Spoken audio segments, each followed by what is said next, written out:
Akbar sudah agak apa ya.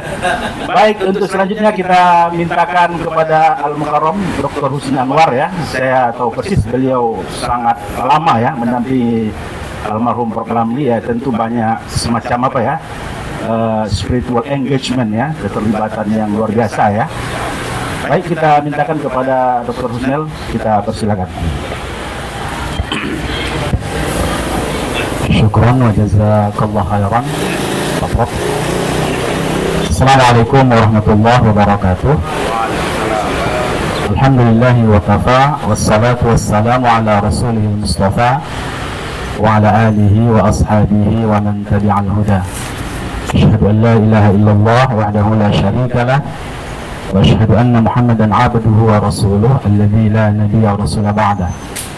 Allahumma anzil ar-rahmata wal maghfirata was sihhata wal afiyata wa ziyadatal ilmi wal fahma was sidqa wal hidayata wat tawfiq alaina fi hadzal majlis. Allahumma amin. Amma ba'd. Guru dari guru kita yang ada di UIN ini hadir pada hari ini, Profesor Sahrin. Kemudian juga ada Profesor Rizal Haq dan Profesor Abdul Rahman dan juga yang lainnya. Azanillah wa iyyakum jami'ah. Semoga Allah memuliakan kita semua ya. Tema kita hari ini adalah mengingatkan kembali pada memori masa lalu ketika kami sedang menyusun paradigma dalam hidup dan paradigma di dalam arah tujuan manhaj kehidupan itu sendiri. Kehadiran beliau di dalam, saya lebih banyak begini ya, saya memang tidak mengonsep ini karena saya ingin berbicara melalui, kalau bahasa Profesor tadi adalah living kan begitu, berdasarkan jembatan memori masa lalu. Kehadiran beliau di tengah-tengah kami pada awalnya sebagai mahasiswa itu menghadirkan sebuah spirit baru di dalam arah dan orientasi pendidikan. Pada awalnya kita tidak mengenal ilmu hadis dengan baik, tapi ketika masuk pasca sarjana beliau menghadirkan sebuah nuansa baru di dalam pengkajian hadis. Yang saya maksudkan dengan nuansa baru itu adalah pada ilmu-ilmu dirayah yang pada awalnya ini tidak menjadi pandangan utama kita di dalam mengkaji Islam. Karena saya adalah alumni Fakultas Syariah, orientasinya pada hukum, kita berkecimpung dalam masalah hukum. Kemudian ketika di pasca sarjana karena mengambil pemikiran Islam, maka dihadirkanlah pada banyak konsep pemikiran, dan salah satunya tentang pemikiran hadis. Dan beliau berhasil dalam tanda petik ya, mungkin subjektivitas, menawarkan sebuah paradigma baru dalam memahami Islam yang pada awalnya sangat kental. Itu dibangun oleh Profesor Syahrin tentang pemikiran Islam. Demikian juga Allah yarham Pak Nur Ahmad Fadil Lubis menggambarkan pada kita tentang kedudukan pemahaman Islam di tengah-tengah sosiologi, dan juga dengan profesor-profesor kita yang lain. Namun semuanya berjabatan pada pemikiran, intinya adalah pada pemikiran. Tapi beliau menawarkan konsep wahyu, dan itu tidak saja sebuah konsep pemikiran, tapi tanda petik juga adalah sebuah doktrin, gitu ya. Jadi seakan-akan beliau mengatakan bahwasanya ini memori masa lalu ya, atau juga saya salah menafsirkan ini adalah problem yang lain. Jadi saya ingin berbicara secara bukan vulgar, tapi secara apa adanya, kan begitu. Ingin menilai semua pemikiran itu dikembalikan kepada pemahaman ulama hadis. Dengan kata lain, standar kebenaran itu ada pada hadis. Oleh sebab itulah beliau mengajak kita untuk mengkaji ilmu hadis itu tidak saja pada ilmu riwayah itu sendiri, bagaimana kita mentranslasikan hadis, meriwayatkannya, tapi juga adalah pada takhrijnya, memastikan kalau hadis itu adalah sahih. Maka pada waktu itu takhrij hadis bagi kami sesuatu yang sangat baru. Dan kalau kita pada awalnya menganggap takhrij itu adalah sesuatu yang tidak menarik, tapi akhirnya beliau bisa menawarkan pengkajian dalam takhrij itu sesuatu yang sangat menarik. Ternyata sangat dalam sekali, banyak berhubungan dengan sejarah, berhubungan dengan hukum, berhubungan dengan sosiologi, berhubungan dengan banyak hal. Jadi disitulah kami semakin tertarik untuk mengkaji ilmu hadis, mengkaji hadis. Walaupun tesis saya waktu itu kembali pada pemikiran, yaitu tentang akidah, tapi memori pengajaran beliau tentang hadis itu tetap tersimpan, tersaving dengan baik. Jadi walaupun kami mengkaji disertasinya juga itu pemikiran, tapi tetap berhubungan dengan keilmuan ini. Dan pertemuan itu tidak saja sebagai seorang mahasiswa dan dosennya, tetapi sampai pada hal yang lain, termasuk dalam banyak diskusi, dan akhirnya saya menjadi asisten beliau. Dan itu cukup lama, 10 tahun lebih kurang. 10 tahun menjadi asisten beliau dalam ilmu hadis. Dan uniknya adalah beliau ini adalah orang yang sukar percaya kepada orang, sangat sukar percaya kepada orang. Lalu dia menguji kami dalam banyak hal, terutama waktu itu dihadirkan sebuah kitab harus dibaca. Karena kata beliau mengkaji hadis adalah mengkaji turos. Mengkaji turos itu adalah mengkaji tradisi yang sudah mapan di tengah-tengah orang Arab, dan bahasa kemapanan yang beliau maksud itu adalah dia dijelaskan dengan bahasa.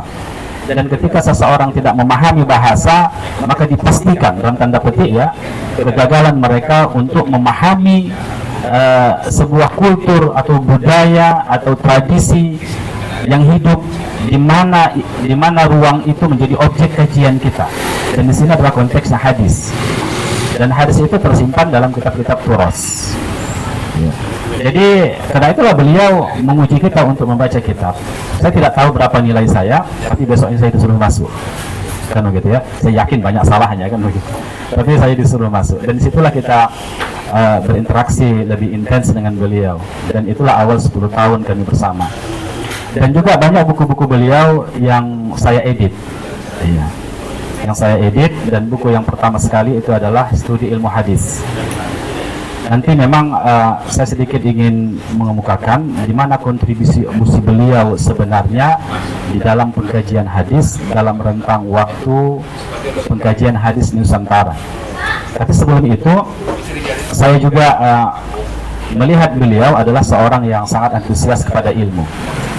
Tapi apakah ini sebuah keunggulan beliau atau justru sebuah kekurangan? Walaupun beliau adalah seorang pakar dalam ilmu hadis, tentunya ilmu dirayah yang kita maksud, karena dia tidak mengintenskan diri pada penghafalan hadis, pada periwayatan, dan kita tidak tahu bahwasanya beliau adalah orang yang menghafal kitab hadis. Tetapi pada ilmu dirayah kita tidak ragukan lagi tentang keberadaan beliau. Jadi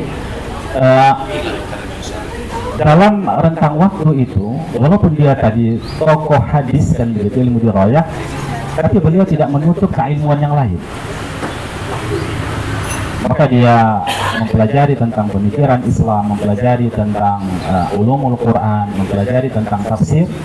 Bahkan dalam waktu-waktu rileks dia pernah berbicara, saya ingin menulis kitab tafsir, kata beliau. Tapi sampai wafatnya beliau tidak berhasil ya menulis kitab tafsir. Dan juga memang termasuk saya yang menyayangkan hal ini, beliau tidak menulis sebuah kitab syarah hadis.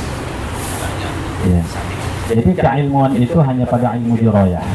Kita lihat karya-karya beliau itu pada ilmu dirayah hadis, termasuk dari studi ilmu hadis, kamus ilmu hadis, dan juga disertasi beliau juga itu diterjemahkan di saat apa bahasa yang cocok itu ya, direkonstruksi ulang untuk menjadi sebuah buku fikih sunnah dalam sorotan. Dan belakangan ada proyek penulisan ilmu hadis dengan kami, tapi itu tidak berhasil untuk diterbitkan, dan itu luar biasa tebalnya, sampai 700 halaman. Dengan adanya kegiatan ini saya kembali memiliki semangat untuk melakukan mengedit ataupun memberikan perbaikan terhadap kitab itu, buku itu. Itu yang pertama. Dan yang kedua adalah bagaimana kedudukan beliau di tengah-tengah pengkajian hadis. Sepanjang pengetahuan kami tentang keberadaan beliau dalam berinteraksi dengan Profesor Rabi Abdul Wahid, Allah yarham, beliau adalah orang yang termasuk perintis dan pemula dalam kajian takhrij di IAIN waktu itu. Saya tidak tahu ada tokoh-tokoh yang lain yang lebih intens melakukan itu dibanding dengan beliau. Jadi beliau di Fakultas Usuluddin itu berhasil menanamkan paradigma takhrij itu. Dan beliau sering juga itu dalam tanda kutip ya membanggakan ketika dia keluar negeri diundang menjadi tim pengajar atau penguji termasuk di Malaysia kan begitu. Dia selalu mengatakan bahwasanya Sumatera Utara ini memiliki keunggulan itu dalam takhrij. Saya mencoba untuk menelusuri di Malaysia betul beliau dan beberapa tempat, tapi tidak berhasil mereka untuk menjelaskan takhrij secara metodologis. Jadi saya menempatkan beliau, kontribusi terpentingnya adalah pada keilmuan ini. Baik, dalam konteks arah kontemporer pengkajian hadis, kami mencoba untuk mengkanalisasi pada beberapa hal. Yang pertama, integrasi keilmuan ya. Tafsir hadis ada sosial humaniora. Jadi, seperti yang dikatakan Profesor Ziyad tadi, Zaul Haq tadi, bahwasanya ada arah baru dalam pengkajian tafsir, dalam pengkajian hadis, yaitu melibatkan atau melihat hadis dari perspektif sosial humaniora. Jadi di sini muncullah pendekatan integratif ya antara ilmu hadis dengan ilmu sosial humaniora. Sepertinya studi matan hadis dalam perspektif gender itu kan berkembang saat ini. Saya lihat ya, karena saya juga termasuk pembimbing mahasiswa dalam skripsi mereka dan juga tesis mereka. Itu tentang perspektif gender, perspektif sosial, politik, ini sudah merambah dalam kajian hadis. Oleh sebab itu, kajian hadis terutama ya di Fakultas Usuluddin itu bergerak dari kajian takhrij itu pada kajian pemahaman hadis, kajian matan. Dan memang kita lihat kajian takhrij memang sangat sukar, atau dirayah sangat sukar untuk bergerak dari metodologi yang sudah mapan itu. Tapi yang berkembang adalah pemahaman terhadap hadis. Kemudian tentang kritik matan hadis. Walaupun ini adalah tidak semasif kajian terhadap sanad pada awalnya, tapi kritik terhadap matan ini juga sudah berkembang, terutama juga di Usuluddin. Jadi tidak berhenti pada sanad, tetapi meluas ke arah matan secara serius. Dan itu didorong oleh konteks pemahaman tentang pluralisme, multikulturalisme di Indonesia. Jadi isu-isu yang berkembang di Nusantara itu juga menjadi isu-isu dalam pengkajian hadis.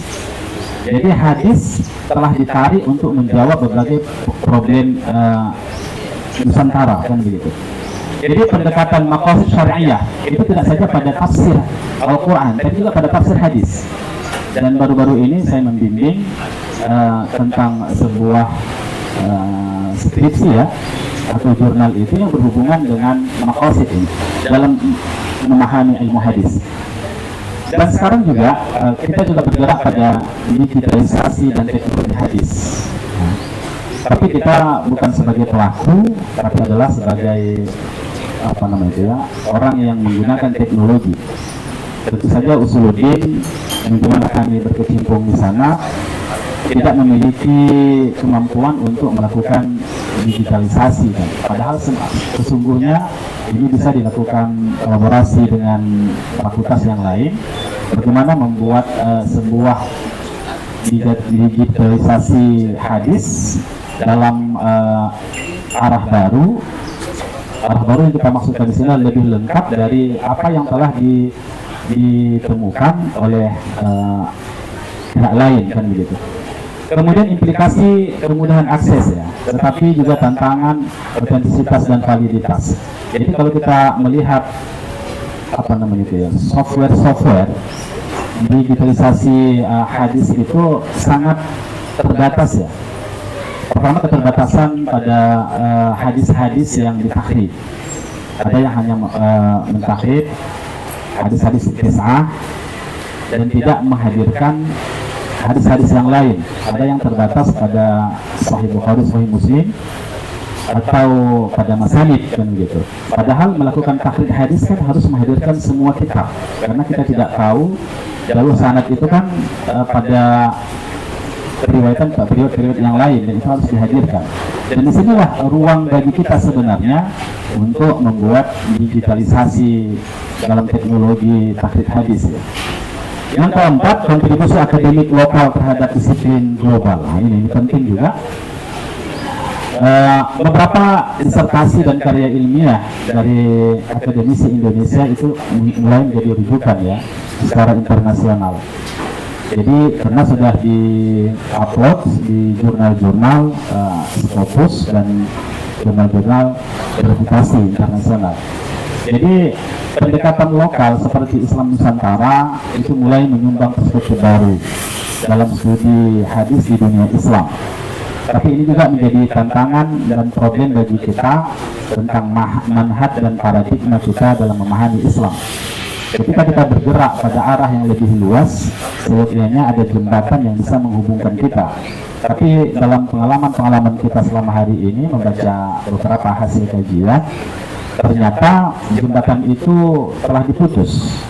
Akhirnya kita tidak melihat lagi hubungan dalam kajian hadis yang sangat kental dengan tradisi turas dan sangat kental dengan tradisi yang dibangun oleh Nabi kita Sallallahu Alaihi Wasallam. Dan akhirnya kita melihat pemahaman hadis itu jauh dari pusat peradabannya, tidak memiliki akar pemahaman, atau bahasa sederhananya tidak memiliki akar historis dari kaum muslimin sendiri. Dan itu banyak kita lihat ya. Terakhir, jadi tantangan yang dihadapi dalam pengalaman kami selama hari ini adalah standar metodologi yang belum seragam. Masing-masing orang menggunakan metodologinya. Itu termasuk nanti dalam kita membimbing skripsi atau tesis ya, skripsi lah pada umumnya. Itu standar metodologi nampaknya masih sangat plural, sangat beragam. Akhirnya kita tidak bisa menjadikan satu metodologi yang bisa untuk memberikan arah pada hasil-hasil penelitian itu. Kemudian kurangnya literasi bahasa Arab dan kritik tekstual ini sangat minim bagi kita, karena para pengkaji hadis sendiri itu tidak mengetahui kadang-kadang bahasa turas hadis itu, yaitu bahasa Arab. Kalaupun mengetahui hanya paham mubtada khabar. Kalaupun dia berhasil untuk menerjemahkan mungkin menggunakan AI kan begitu. Tapi ketika ditanya penjabarannya mereka tidak memahami, dan ini sangat fatal dalam pengkajian hadis ya. Kemudian kekeringan pada produksi karya orisinal. Jadi banyak studi itu berputar pada pengulangan. Kita lihat ya, termasuk buku-buku dosen kita tentang ilmu hadis, hampir tidak ada sesuatu yang baru yang mereka tawarkan. Termasuk referensinya berputar di sekitar itu. Jadi kita tidak menemukan sebuah sebuah informasi baru, kecuali hanya penggunaan diksi kata atau penyusunan outline-nya kan begitu. Jadi kekeringan pada produksi karya orisinal itu sangat-sangat menjadi persoalan kita hari ini. Kemudian di mana posisi Ramli Abdul Wahid dalam 4 hal ini? Jadi kami melihat bahwasanya selain beliau menanamkan metodologi dalam tahrij hadis, tapi sesungguhnya walaupun dalam batas sangat sederhana, beliau juga memulai untuk memahami hadis dengan pendekatan-pendekatan sosiologis dan antropologis. Itu terbukti ketika beliau menjelaskan di dalam sebuah buku beliau, apa itu buku saya lupa, yaitu buku daras untuk mahasiswa tentang hadis, tentang hadis. Di dalam tulisan itu kita melihat juga beliau sudah mencoba untuk menerjemahkan dan memaknai hadis itu dari perspektif sosiologis dan antropologis, walaupun dengan sangat terbatas ya. Artinya kan begini, beliau kan sering diklaim sebagai orang yang sangat sangat literal kan begitu kan, seorang literalis. Padahal sesungguhnya menurut saya tidak, tapi dia punya arah sendiri. Dia sangat kental dengan al-wasiyahnya, sangat kental dengan tradisi pesantrennya kan begitu, tapi masih memiliki keterbukaan pada ruang-ruang tertentu dalam pemikiran beliau, termasuk ya, kalau saya tidak salah nanti ya, ini Irwan Sah nanti ya, bisa menjelaskan fatwa yang dikeluarkan di Al-Wasiyah tentang ta'assur gitu ya, ta'azzur dan ta'assur itu kan sangat monumental dan tanda petik ya. Yang Al-Wasiyah sendiri sangat dekat dengan Syafi'iyahnya, tapi bisa mengeluarkan fatwa yang sedemikian rupa, itu kan keluar dari cakap Al-Wasiyahnya itu, dan akhirnya difatwakan, diterima oleh semua golongan. Walaupun saya tidak tahu bagaimana proses fatwa itu muncul kan begitu ya, tapi itu membuktikan beliau itu memang tidak serta-merta bisa kita katakan sebagai seorang literalis kan gitu. Yang berikutnya ya, beliau juga ya memiliki kontribusi akademik dalam pemahaman lokal ya, terhadap disiplin global. Dan ketika beliau menjelaskan tentang ini menarik dengan beliau. Beliau lebih banyak diundang pada akhir-akhir kehidupannya itu mengenai aliran sesat ketimbang sebagai pakar hadis. Itu sangat menarik. Itu sangat menarik menurut saya.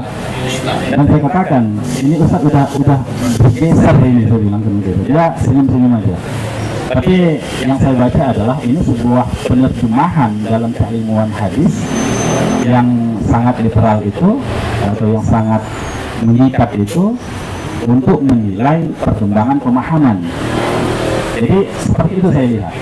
Jadi beliau lebih fokus nampaknya belakangan ini kepada aliran-aliran sesat, dan termasuk saya dulu pernah jadi anggota MUI di Komisi Fatwa semasa hidup beliau,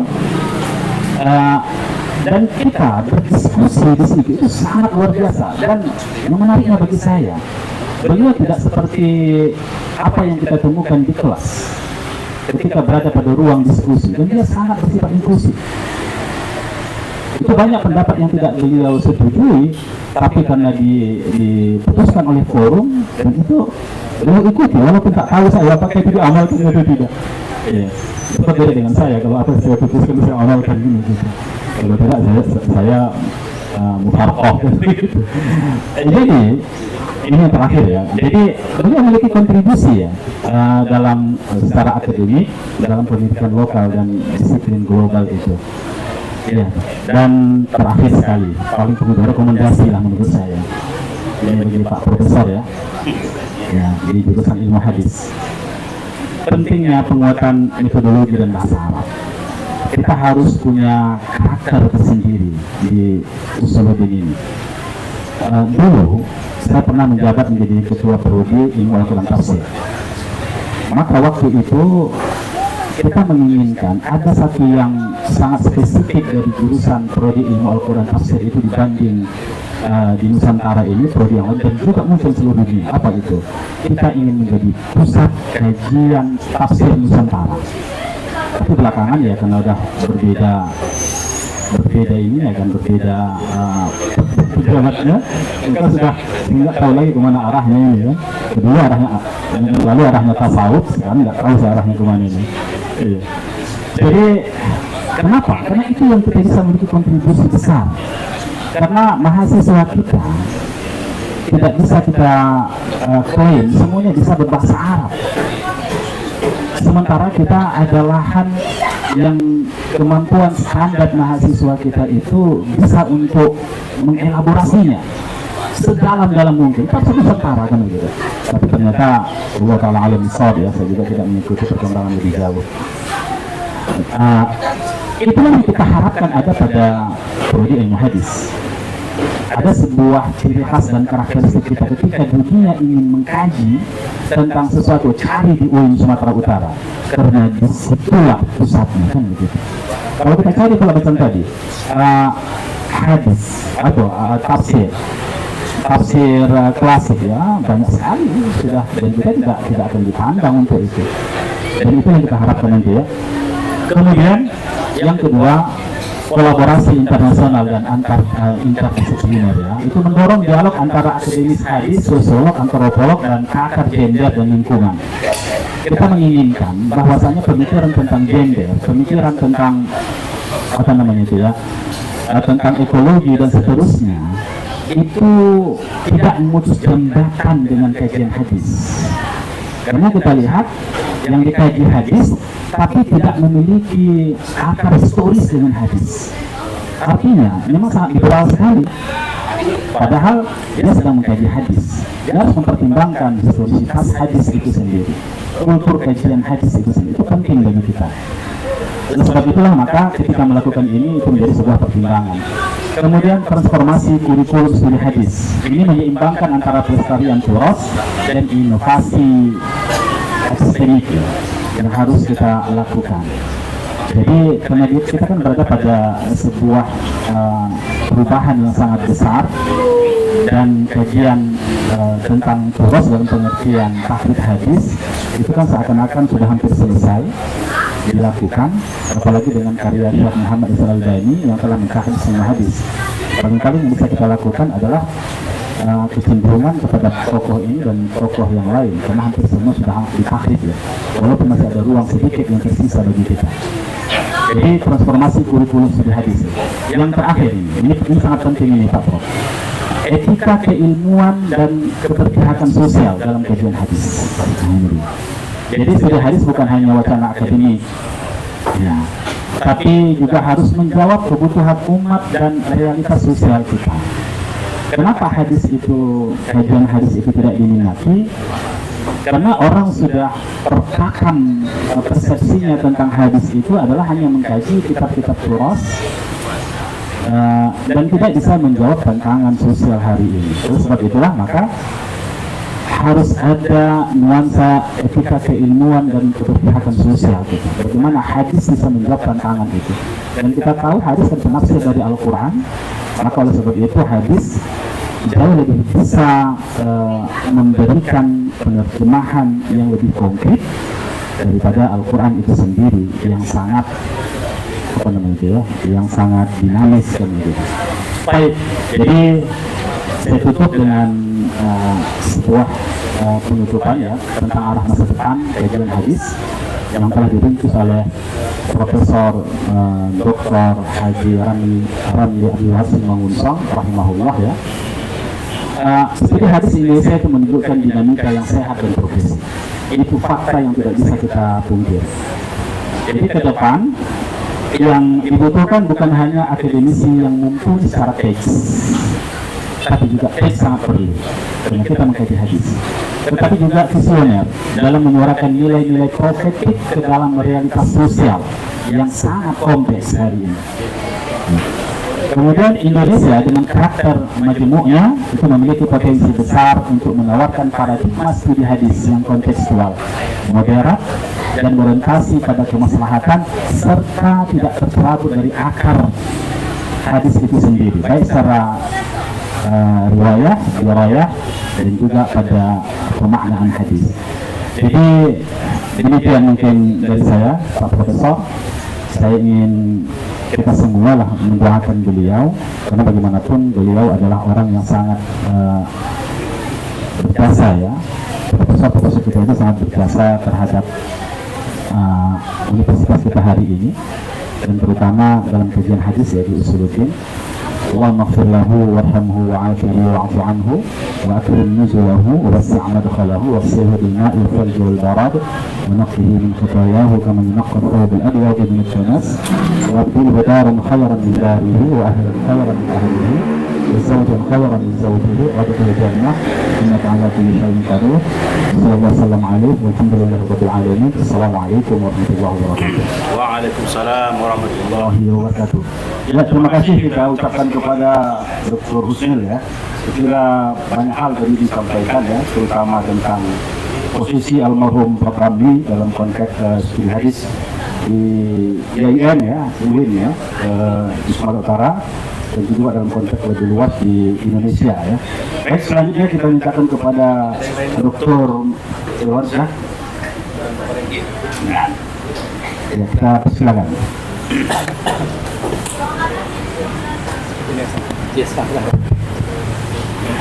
Assalamualaikum warahmatullahi wabarakatuh. Assalamualaikum warahmatullahi wabarakatuh. Alhamdulillah rabbil alamin ala kulli hal wa salatu wassalamu ala nabiyina wa ala alihi wa sahbihi wa ba'du. Yang saya hormati Bapak Dr. Haji Maraimbang, Bapak Dr. Rusyono, Bapak Profesor Ziaul Haq, Bapak Profesor Sahdin, Ustadz Dr. Husnil Anwar Matonda, Bapak Ibu, hadirin wal hadirat yang izinkan saya tidak bisa sebut satu persatu. Saya mohon izin, saya tidak memposisikan diri sebagai narasumber, meskipun di flyer itu dibuat narasumber. Ustadz Husnil ini murid Saramli, kadernya, saya berikutnya, dan beliau ini guru saya. Jadi saya tidak berani memposisikan diri sebagai narasumber. 3 tahun saya dididik beliau di kader ulama, itu juga dengan orang tua saya Profesor Sahri dan Bapak Ibu yang lain. Saya kira saya di sini juga hadir bukan atas representasi dari Majelis Ulama, tetapi saya hadir di sini karena saya murid langsung dari almarhum dan kader setelah Ustadz Husnil. Hidup saya dibentuk Ustadz Ramli dari 2006 sampai beliau meninggal dunia. Saya dimasukkan ke kader ulama, dipelajari beliau, diajari dan lain seterusnya. Silakan Pak. Lanjut Ustaz. Jadi, terhormat pada ya. Bapak Ibu izinkan saya diminta testimoni sebenarnya. Saya ingin ungkap satu tulisan beliau yang dipresentasikan tahun 2018 di Jakarta tentang prospek perkembangan kajian hadis di Indonesia. Dari sini kita bisa melihat nanti sepakat atau tidak sepakat, tapi beliau banyak mengkritisi UIN Sumatera Utara, dalam hal ini prodi ilmu hadis dan tafsir hadis di Fakultas Usuluddin.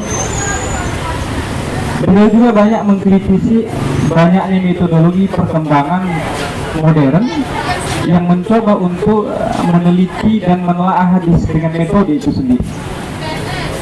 Saya ulangi, sepakat atau tidak sepakat, ini akan saya sampaikan. Kata beliau di dalam makalah itu, dulu kajian hadis di Indonesia itu tidak terlalu diminati karena tradisi masyarakat kita tradisi madhab. Jadi kalau sudah ada di Fathul Mu'in, apa yang disampaikan oleh Imam Zainuddin Al-Balibar, asumsinya itu ada hadisnya gitu.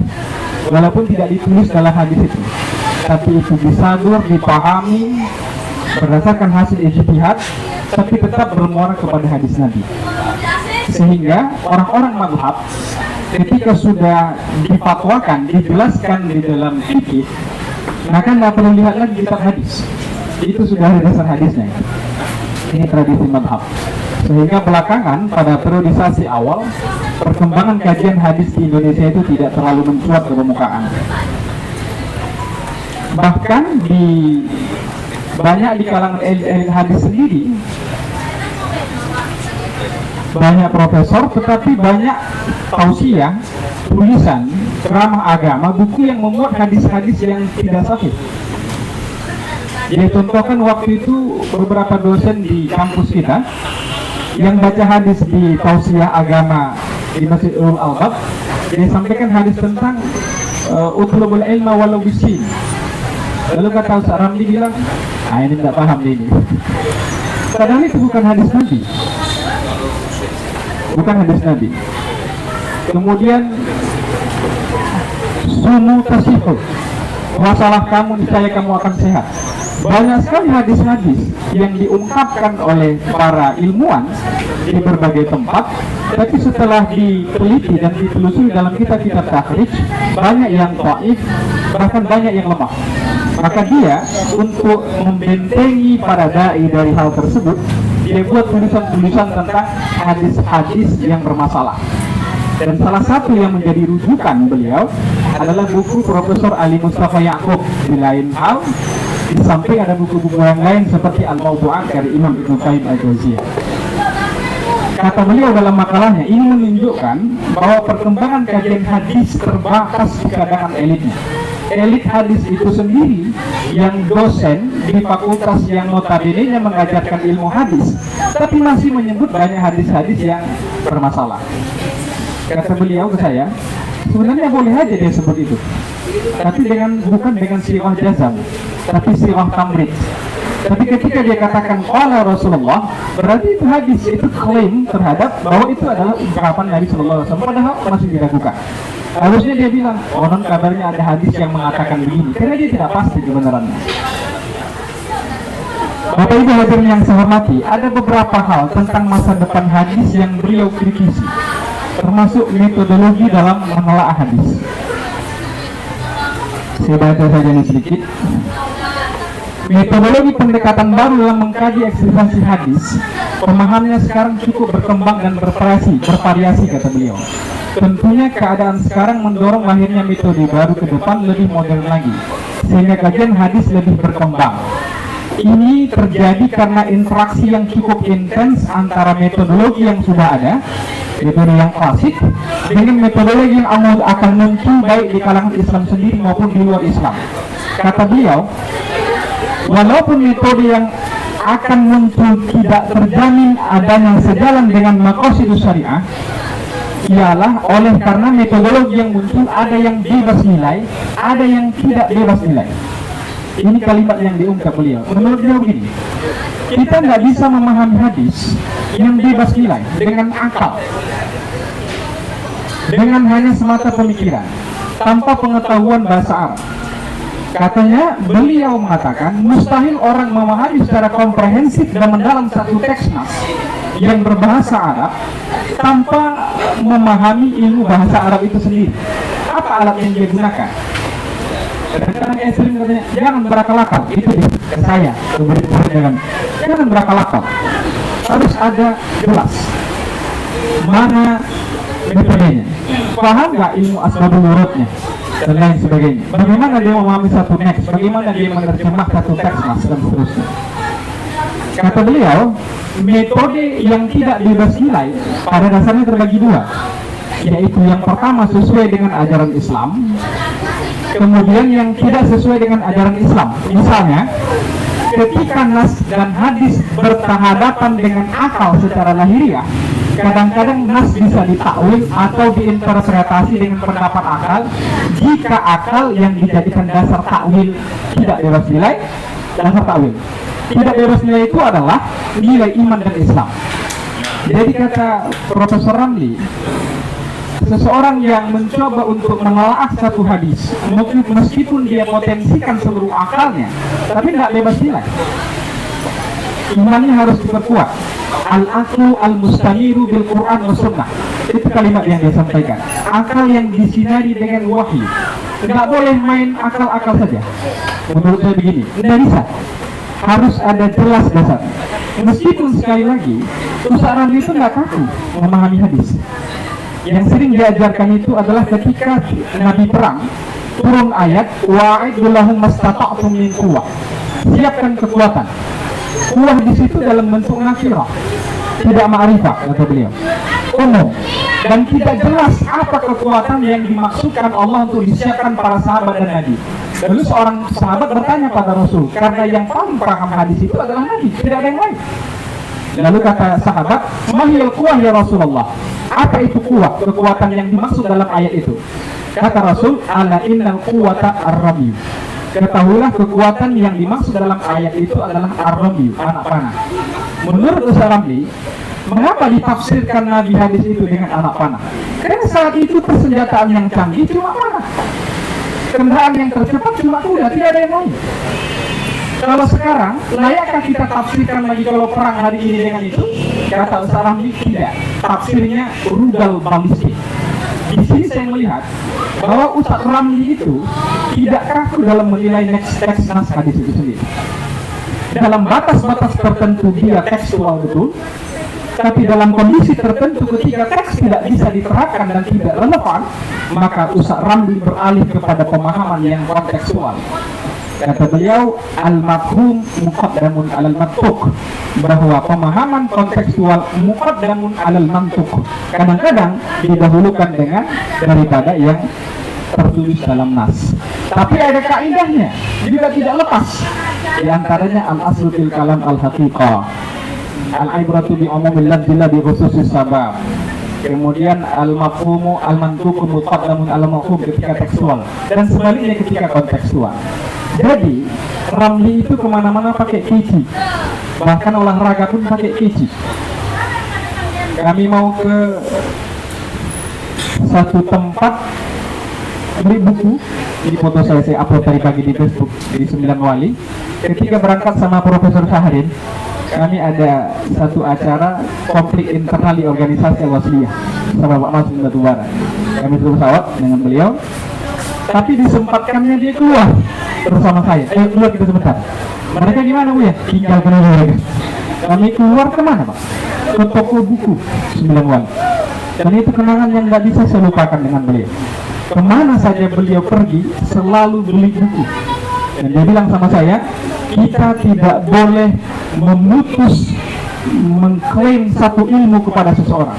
Kalau mau bicara akidah harus usuluddin, ini tidak setuju. Kalau mau bicara fikih harus orang syariah, tidak setuju. Kita bisa bicara apa saja. Caranya bagaimana? Beli buku. Keilmuan itu kata Ustaz Ramli ada yang bentuknya bahrun, ada yang bentuknya laut, luas dan dalam. Ada orang berilmu itu bentuknya seperti danau, tidak luas tapi dalam. Ada yang seperti sungai, semua dia tahu sedikit-sedikit tapi tidak dalam. Jadi ilmuwan itu ada banyak macamnya.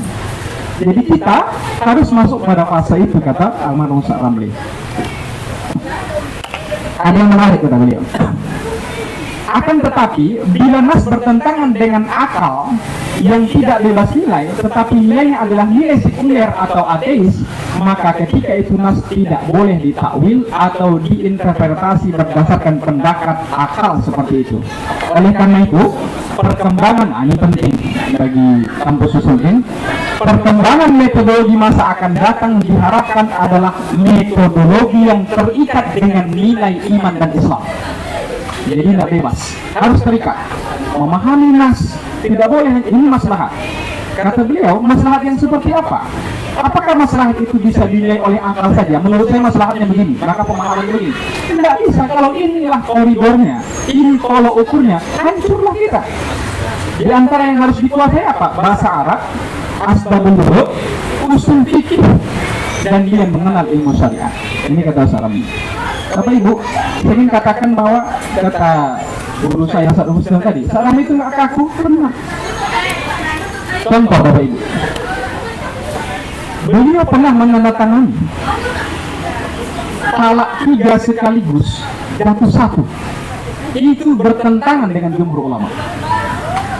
Selesai itu diputuskan, saya cari Majmu' Syarah Al-Muhadzab. Saya bilang sama beliau, Bu ya, coba baca. Ini ada teks Imam Nawawi, apabila seseorang mengucapkan anti-talikun, dia katakan talak kepada istrinya 1000 kali, maka salah, maka jatuh 3 Bu ya. Jumhur ulama mengatakan jatuh 3. Mengapa kita putuskan 1? Ini pertimbangannya unik Bapak Ibu kalau dibuat disertasi. Kata beliau begini, iya, mereka itu sudah tua. Jadi ada kasus 2 orang suami istri sudah 80-an usianya, tiba-tiba bertengkar, melapaskan sesuatu, talak. Ya, talak ini bagus. Tapi mereka sekarang menyesal, mau balik lagi dan masih dalam masa iddah. beberapa hari menyesal, semua keluarga menyesal. Coba bayangkan usia lansia renta begitu, ada nggak pendapat yang lain? Ternyata dia ada pendapat yang mukabil atau tidak sesuai dengan jumhur ulama. Beliau menguatkan pendapat itu dan menandatangani naskah keputusan. Saya bilang oke lah kalau begitu Bu ya. Jadi saya katakan kaku nggak beliau? Tidak kaku dalam memahami teks. Contoh yang disebut Ustaz Husnul tadi. Saya pernah lagi sholat Ustaz, saya khutbah di salah satu instansi. Kurang jamaahnya 40. Tidak ada mungkin, tidak ada mustahil. Lalu saya telepon, Bu ya, ini hari libur Idul Fitri. Ini jamaahnya nggak sampai 40. Gimana nih? Bisa nggak saya khutbah? Bisa nggak saya sholat Jumat? Apa jawab beliau? Ketika dalam kondisi ta'asur wa ta'asur, sulit untuk mengamalkan satu qaul madhab, maka boleh mengamalkan qaul yang marjuh dalam madhab itu atau pindah ke madhab yang lain. Ternyata di qaul yang lain dalam madhab Syafi'i ada yang menyebut tidak mesti 40. Itu di qaul qadim, seingat saya, mohon maaf kalau salah, itu di qaul qadim yang tidak memastikan ada 40. Bahkan ada madhab lain di luar itu boleh diamalkan. Saat itu Bapak Ibu, saya laksanakan sholat Jumat, saya khutbah dan saya imam dengan kondisi seperti itu. Nah, pada kali yang lain ada kasus di Asahan yang mengatakan bahwa tidak haramnya seseorang melakukan sholat sunnah yang kalau dia masih memiliki hutang qadha dalam sholat yang dia belum ganti. Sementara di Al-Fiqh ala Madhahibil Arba'ah, Abdurrahman Al-Jaziri mengatakan ittifaqul ulama, sepakat para ulama bahwa sholat yang ditinggalkan itu wajib diganti atau diqadha. Dia bawa persoalan itu ke Dewan Fatwa Al-Wasiyah, diputuskan dalam kondisi ta'azur dan ta'asur bahwa pada sholat sunat yang sifatnya berjamaah boleh dilakukan seperti sholat tarawih. Dan ini domainnya atau dominannya apa yang disampaikan oleh Al-Ustaz Ramli bersama nama Ustaz Lahmuddin Nasution.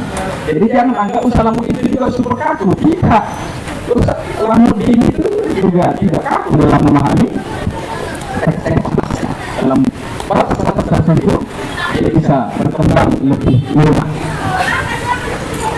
Salah satu contoh lagi adalah tentang Isra Mi'raj. Kalau Bapak Ibu lihat pernah saya tulis itu di waspada, Mi'raj Nabi ke langit tidak masuk akal. Waktu itu di revisi juga. Kenapa saya bisa menulis itu? Mi'raj Nabi ke langit tidak rasional. Itu dari pemikiran Ustaz Ramli. Kenapa? Sebelumnya ada satu diskusi ilmiah narasumbernya guru besar dari Universitas Sumatera Utara yang mengatakan bahwa Isra Mi'raj itu tidak ada dasar hukumnya, tidak ada hadisnya. Salah satunya seperti itu dengan saya. Lalu beliau pada forum itu marah dan mengatakan ada dalam kitab Sahih Bukhari, meskipun tak bisa dirasionalkan. Kata Ustaz Ramli, hadis itu makanya dia katakan tadi harus tidak boleh bebas bila ada iman dan Islam. Dalam Sahih Bukhari peristiwa itu jelas, Isra Mi'raj Nabi itu jelas, tapi itu tidak rasional. Dan ini sepakat itu tidak rasional. Apa yang dimaksud rasional? Masuk akal. Kalau saya jatuh dari ketinggian, sakit jatuhnya, itu rasional. Tapi dalam hidup ini ada yang bersifat irrasional, tidak masuk akal. Sehingga digiras sepuluhnya yang ditaruh di masker di Antv tidak pecah. Itu tidak masuk akal, tapi terjadi. Ada irfas, itu ada sihir, ada ma'unah dan lain sebagainya. Itu sihir yang bisa kita lihat. Tidak masuk akal, irrasional, tetapi itu terjadi. Yang ketiga, ada yang ranahnya suprarasional. Tidak masuk akal, tapi terjadi. Kenapa tidak masuk akal? Bukan karena tidak terjadi, tapi karena akal yang tidak mampu mengelaborasinya. Jadi, itu apa? Wahyu. Apapun yang dijelaskan oleh hadis, taken for granted. Meskipun itu tidak masuk akal, terima dengan nuansa dengan iman dan Islam. Kenapa? Karena metodologi apapun, metodologi manapun, apalagi barat mungkin menolaknya. Tapi Islam dengan wahyu pendekatan iman tidak akan bisa menolaknya. Karena itu pendekatannya adalah hadis Nabi yang sahih dan ayat suci Al-Quran. Maka Mi'raj Nabi ke langit tidak rasional, bukan tidak terjadi, tapi karena akal yang tak mampu menjangkaunya. Al-aqlu syai'un wa laysa kullu syai', kata seorang. Akal itu sesuatu, tapi tidak bisa menjangkau seluruh sesuatu. saya melihat lagi bahwa bagaimana beliau memahami teks-teks itu tidak kaku ya. Saya pernah alat diskusi di jajaran para elit Al-Wasliyah tentang Istiqlal Masjid. Dipindahkan satu masjid dari satu tempat ke tempat yang lain. Dan hari ini itu menjadi isu yang belum selesai. Konflik di mana-mana terkait Istiqlal Masjid. Dan dia setuju. Tapi ada yang menarik dari Salamli. Apa yang menarik? Dia baca satu kitab yang membolehkan Istiqlal. Itu mazhab Hanafi. Yang hafalan saya di ujungnya itu begini. Boleh wakaf itu di Istiqlal, tapi ada syaratnya. Ba'da hukmi hakim ya rasihatahu. Setelah adanya keputusan satu hakim yang memandang itu boleh, mungkin karena ada pertimbangan lain, rusak dan lain sebagainya. Tapi artinya dalam klimaks akhir, ketika usaha melihat ini maslahat, maka dia bisa melompat dari pendapat yang sudah muktabar dalam mazhab untuk kepada pendapat yang lain yang itu jadinya lebih maslahat. Jadi banyak yang mengatakan dia konservatif, dia terlalu kaku. Menurut saya tidak. Dalam batas-batas tertentu, Ustaz Ramli itu cukup dinamis dalam metode berpikirnya. Bapak Ibu hadirin yang saya hormati, saya kira saya dibatasi waktunya. Tantangan dan solusi saja lah. Ini 10 halaman Bang Syehulhaq, amin saya baca semua. Karena coba saya malam saya resume dari berbagai makalah beliau. Tantangan hadis ini pertama ingkar sunnah. Jelas ya, saya nggak jelaskan lagi itu gawainya Ustaz Usil. Karena orientalis itu kata beliau berpijak kepada teori dokumentasi. Dulu mana ada? Tapi ulama pijaknya kepada siapa? Hafalan. Apa? Bukan ada bukti otentik yang sebagai tulisan dan lain sebagainya. Paham Syiah, kemudian ada lagi pemahaman kontekstual yang sebentar-bentar kontekstual. Jadi kontekstual itu menurut dia tidak bisa serta-merta. Ada kaidahnya. Jika tidak bisa dipahami tekstual, baru kemudian masuk kepada ranah kontekstual. Harus terikat dengan nilai-nilai yang ada. Termasuk MSI, beliau juga tidak sepakat dengan adanya MSI untuk S1 pendekatan pemikiran Islam PDTI untuk mahasiswa pasca sarjana, mata kuliah itu bertujuan dan lain sebagainya. Penggunaan metode secara salah akan menghasilkan kesimpulan yang salah. Artinya tidak ada, kata beliau begini, kalimat dia ke saya, ada pendekatan terhadap nas itu dari luar Islam. Tidak serta-merta bisa dikatakan kepada pendekatan luar Islam. Kenapa?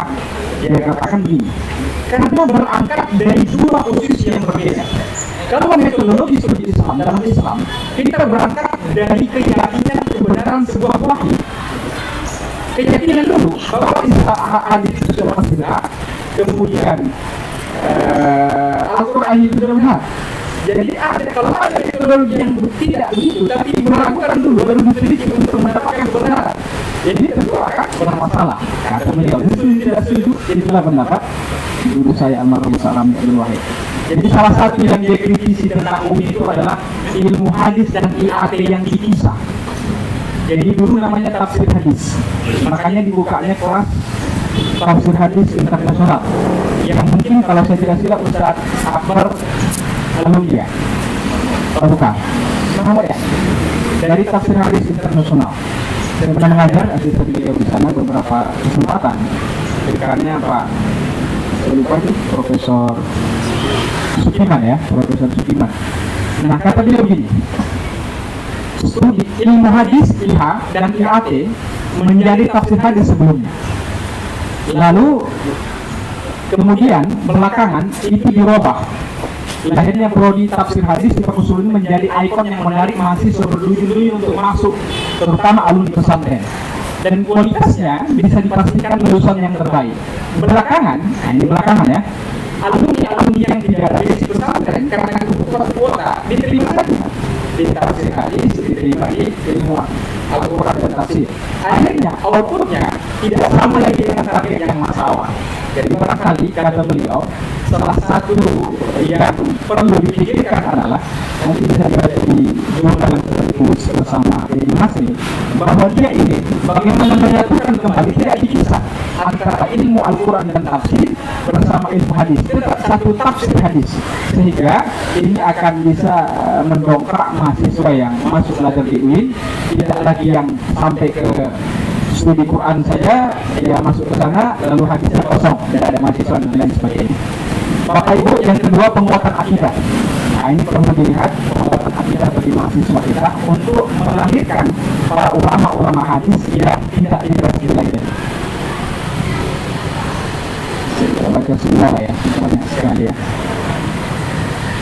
Baik, Bapak Ibu hadirin yang saya hormati, ini hanya bagian dari saya sebagai murid Allah yarhamallahu ma'afillahu sa'ram yang saya berterima kasih kepada Bang Profesor Ziatul Haq. Hari ini beliau diagendakan, dan apa yang saya sampaikan tadi itu saya catat dari buku-buku dan tulisan-tulisan beliau. Memang tulisan beliau itu belum semua dipublikasi. Kalau ada yang mau meneliti disertasi, saya siap diberikan, tapi diberi disertasi. Beliau itu menulis buku Nahu, nama bukunya An-Nahu Al-Muqtasar. Saya ini, tapi saya sekarang belum cetak. Beliau bersama saya menulis buku dengan judul persoalan-persoalan pelik dijawab oleh para ulama. Itu begini. Salah satu kasusnya adanya seekor sapi, kambing yang menyusu kepada anjing. Yaitu ada dua tetangga rumah, yang satu melihara anjing, yang satu melihara kambing. Itu kambingnya mati, lalu kambingnya jalan ke tetangga yang punya anjing, itu sampai dewasa bertolong. Orang tangga itu salah di mana hukumnya, jadi sudah saya cari ibaratnya, saya ketemu, dan ternyata hukum memakan dagingnya makruh, tidak haram, karena betulnya anjing, kambing tidak betulnya anjing gitu. Lalu dia bilang, catat semua, kumpul semua bahannya, kita tulis buku berdua, namanya masalah-masalah pelik dijawab para ulama. Jadi Bapak Ibu, ketika saya mencoba meneruskan buku itu kembali, saya tidak bisa. Saya tadi malam menulis ini saja, saya harus menangis. Bolak-balik. Saya tidak bisa meneruskannya karena saya merasa berlebihan sekali dan belum pergi dari kehidupan saya. Dan ada janji saya kepada beliau itu saya tunaikan, maka itu tidak selesai sampai sekarang. Saya tulis buku pribadi, catatan seorang murid. Banyak sekali persoalan-persoalan fikih, pendapat-pendapat beliau yang unik sebenarnya, termasuk tentang kehidupan. Dan itu yang saya amalkan. Ketika saya bersama Profesor Sahrin ke Jakarta, di bandara saya ikut pulang. Saya tutup dengan ini saja. Dia bilang ke saya begini, Wan atau Buya, ada darah orang itu manis, ada darah orang itu pahit. Bukan seperti kopi pahit ini ya, ini tetap pahit ini. Dia bilang ke saya begitu. Maksudnya gimana? Darah manis itu syaratnya pertama jujur. Jangan berbohong, jujur. Yang kedua, bertanggung jawab. Kalau dikasih satu amanah pekerjaan, tanggung jawab, sudah selesai. Jangan mangkir, bertanggung jawab. Yang ketiga, cerdas dalam bekerja. Kalau tidak tahu, tanya yang lain. Sampai dia contohkan mobil, kami di jalan, dia dulu nyetir mobil, saya lupa di nyetir, lampu merah, dia dari samping, ke kiri, jalan, karena dia hitung, sampai di depan, itu sudah lampu hijau. Jadi harus cerdas, supaya kita jangan telat. Jadi salam itu jujur, bertanggung jawab, cerdas dalam bekerja. Yang keempat, tanpa panggil. Janganlah salah diminta tolong sedikit, jelas nggak? Ini sekarang yang bilang, jelas nggak? Seluruh disuruh orang lakukan. Karena seperti menanam labu, labu itu ditanam di sini, tumbuhnya besar, tapi ini besar. Jadi jangan harapkan hari ini datang diundang dia hak, dibayarnya 2 juta. Tidak, nggak usah, kurang saja gitu. Kenapa? Itu mau saja orang menyuruh kita, itu sudah satu penghargaan. Itu pesan salam. Maka, ya, saya ulang aja nih. Tapi barangkali Bang Jauhak sertifikat digital adalah tadi itu lagi saja, ya PDF aja gitu. Tapi Ibu ada yang menggunakan demikian, mungkin waktu juga yang memisahkan kita. Saya tidak ingin memperpanjang karena ini murni saya satu dari kalau setuju tidak setuju, tapi itulah dia Ramli Abdul Wahid yang saya kenal, itulah dia guru saya, dan banyak sekali pemikiran beliau yang bisa kita telaah, elaborasi bahkan dalam bentuk penelitian. Terima kasih, mohon maaf atas segala kekurangan. Assalamualaikum warahmatullahi wabarakatuh. Waalaikumsalam warahmatullahi wabarakatuh. Aplausnya untuk Dr. Irwan ya dan Dr. Rusnel ya. Baik, saya kira di agenda kita banyak sekali narasumber ya, ada yang online dan ada yang offline ya. Kalau seterusnya dan Irwan tadi bicara tentang aspek keilmuan, saya kira narasumber kita ini Mahmud pendiri dokter ya. Mungkin ada cerita-cerita yang apa ya, untold story ya, banyak yang tak terceritakan ya, untold ya. Beliau berapa tahun? 10 tahun ya, 6 tahun ya, mendampingi Prof. Ramli kemana-mana ya. Baik, kita akan mintakan ya, tapi mungkin dibatasi ya, karena banyak narasumber lain. Bagaimana kisah heroik mungkin ya, selama kehidupan Prof. Ramli. Kita mintakan kepada Mahmud Belani dari Menteri. Silakan.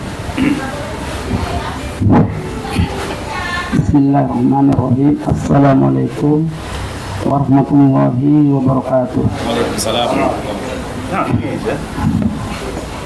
Yang terhormat, izin saya juga di sini Bapak Profesor Dr. Hasan Sahrin Harhab, ya. Kemudian Direktur atau Presiden Kopi Pahit, Ustadz Misiono. Kemudian Bapak Profesor Dr. Zulhaq Hidayat ya, dan yang lain yang mungkin tidak bisa disebut sebagai status yang ada di sini. Kemudian Bismillahirrahmanirrahim. Alhamdulillahirabbil alamin wahdahu wassalatu wassalamu ala asyrafil anbiya'i wal mursalin wa ala alihi wa sahbihi wa sallam ajmain, amma ba'du. Puji syukur kita ucapkan kehadirat Allah Subhanahu wa taala. Ya, dalam kesempatan ini kita bisa berikhtiar ya, bermujahadah, melangkahkan kaki, berkumpul di sini, artinya melakukan diskusi. Ya. Kemudian yang kedua, salat serta salam tidak lepas kita harus bersalat kepada Muhammad SAW dengan mendapatkan Allahumma sholli ala sayyidina Muhammad wa ala ali sayyidina Muhammad. Yang terhormat yang ada di sini, saya sedikit cerita sebelumnya. Saya lihat di TikTok begitu sangat menarik acara di Sumatera Utara ini, Kopi Pahit. Saya coba diskusi sama Prof. Zulhaq. Saya rasa Prof perlu saya sebagai peneliti tentang Pak Ramli ini, perlu kita mengadakan sebuah delegasi ya terhadap seorang tokoh ya, seorang tokoh di Sumatera Utara, yaitu Profesor Ramli Abdul Wahid yang dimiliki ini Sumatera Utara satu-satunya pakar ulumul hadis. Kemudian diskusi di kopi rencong ya. Ini cocok ya, dia menyetujui. Rupanya saya lihat dari sini ya, lumayan begitu ramai. Saya kira cuma beberapa orang aja ya, sehingga tadi saya merasa goyang juga di sini. Bapak Profesor Sahrin Harhab di sini juga kan hadir. Suhu ya, artinya ayahanda kami sangat saya hormati ya. Saya sedikit sampaikan, menurut saya Prof. Ramli dengan Pak Sahrin ini ada sebuah keistimewaan ya. Kalau kita sebut sebuah pembalap, kalau dua-duanya selalu bagian depan yang istilahnya melakukan sebuah asistensi keilmuan masing-masing itu. Ini menurut saya sendiri karena Prof. Ramli sempat melakukan seminar waktu dia sebagai Direktur Pasar Sarjana UIN Sumatera Utara, yang dimana seminar itu mengeluarkan sebuah paradigma integrasi ilmu. Dan ketika atau saat Bapak atau ayahanda kami Pak Sahrin Harhab sebagai direktur mengeluarkan paradigma wahdatul ulum, saya melihat memang kebenaran itu memang betul ada. Perlombaan ilmu pengetahuan itu ada. Artinya Allah cuma mempercepat umur beliau, ya. Kalau seandainya Bapak Ramli ini masih hidup, artinya pengetahuan di Sumatera Utara atau saya sebagai tokoh Pak Ramli dengan Pak Sari ini tidak ada catatan. Artinya memiliki sebuah keilmuan peperangan atau resisten gitu ya.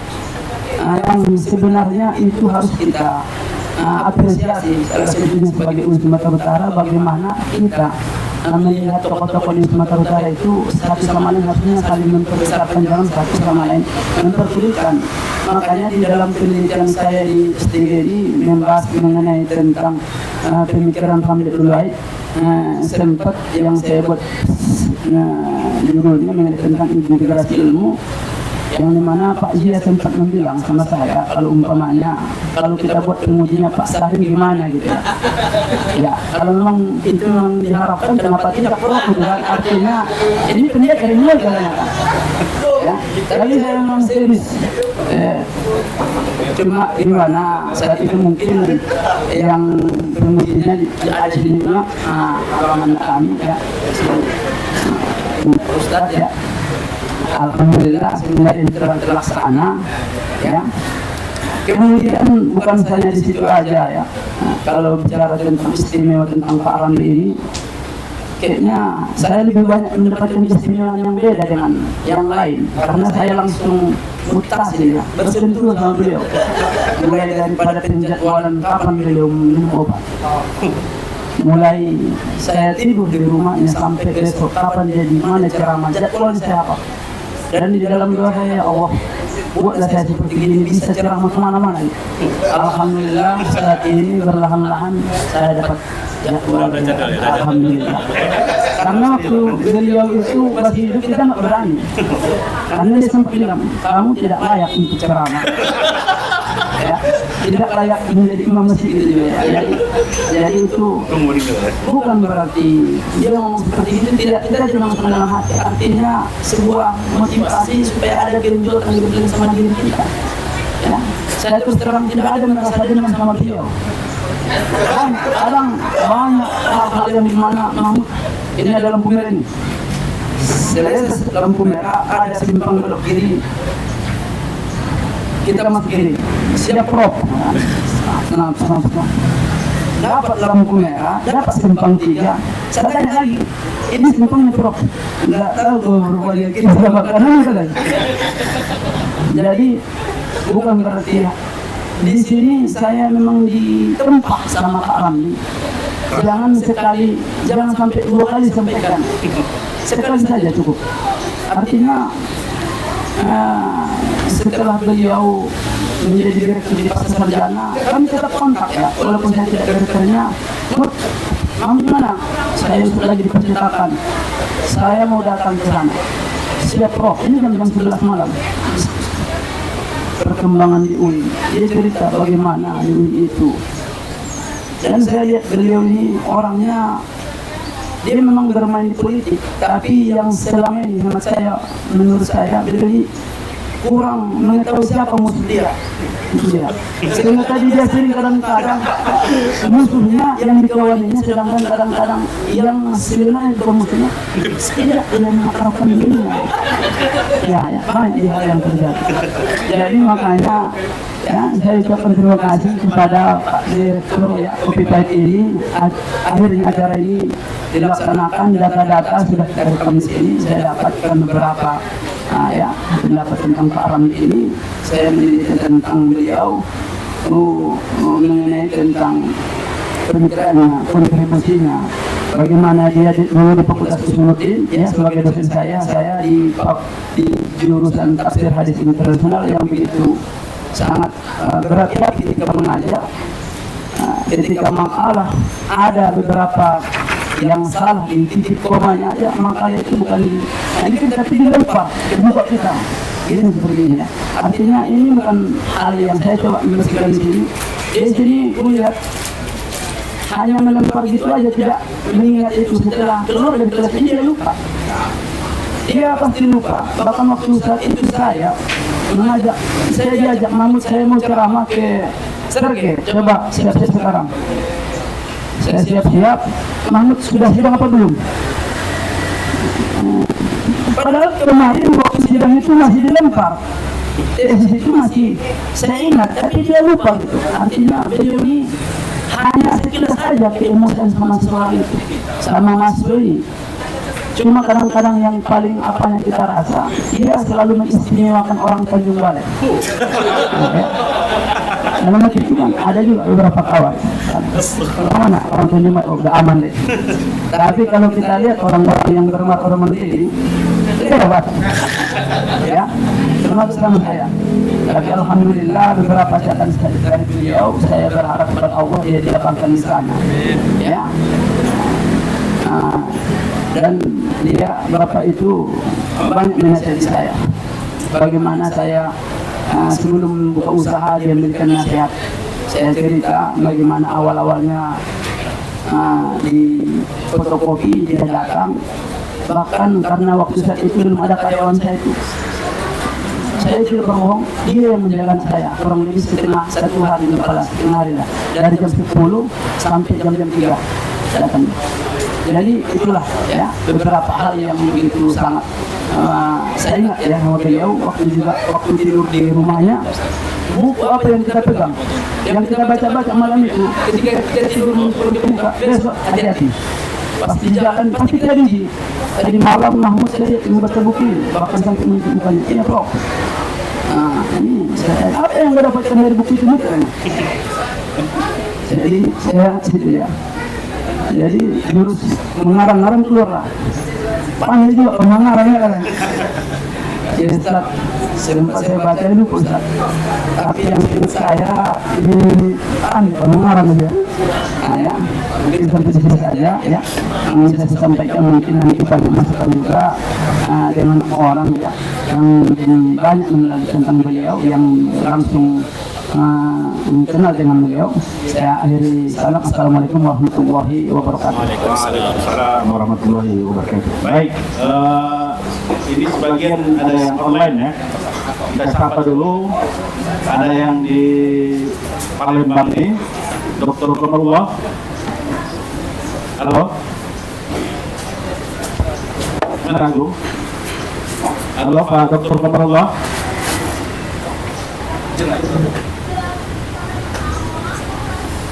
Halo? Di sini ya. Ada 2 orang mahasiswa beliau yang sempat menulis tentang mengulas, mereview karya-karya Pak almarhum Ramli ya. Yang pertama Muhammad Komarullah, alumni dari program Doktor Ilmu Hadis, berasal dari Palembang. Satu lagi Ibu Dr. Hemawati yang sekarang bertugas di